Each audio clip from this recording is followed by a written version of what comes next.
জানি আজকের এই ভিডিওটা অনেক মেয়েদেরই খারাপ লাগবে, বাট তবুও আমি বলবো। আমরা মেয়েরা যখন বাবার বাড়িতে থাকি তখন আমাদের বাবার যেরকম সামর্থ্য হয় আমরা সেই হিসেবেই থাকি, সেই হিসেবেই নিজেকে মানিয়ে নিয়ে চলি। বাবা নিজের সামর্থ্য অনুযায়ী আমাদেরকে যেটা এনে দেয় সেটাই পড়ি, যেটা খেতে দেয় সেটাই খাই। আমাদের যেরকমভাবে রাখে আমরা সেরকমভাবেই চলি। বাবা বড়লোক হোক বা গরিব হোক সেটাকে মেনে নিয়ে চলি। কিন্তু কিছু কিছু মেয়ে আছে দেখবেন, যাদের বিয়ের পরে এমন ভাব হয়ে যায় যেন মুকেশ আম্বানির বাড়ির বউ হয়ে গেছে।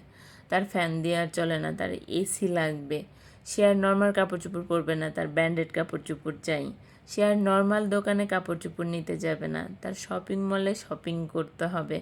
বান্ধবীর বর তাকে এটা কিনে দিছে, আমার সেটাই চাই। কেন বোন, তুমি বিয়ের আগে বাবার বাজেটের কথা এত চিন্তা করতে, তাহলে বিয়ের পরে হাজব্যান্ডের বাজেটের কথা কেন ভুলে যাচ্ছ? বিয়ের আগে যেমন বাবার কষ্টের কথা মাথায় রেখে চলাফেরা করতে, বিয়ের পরে তোমার স্বামীর কষ্টের কথা মাথায় রেখে চলাফেরা করো, তাহলে দেখবে খুব ভালো থাকবে।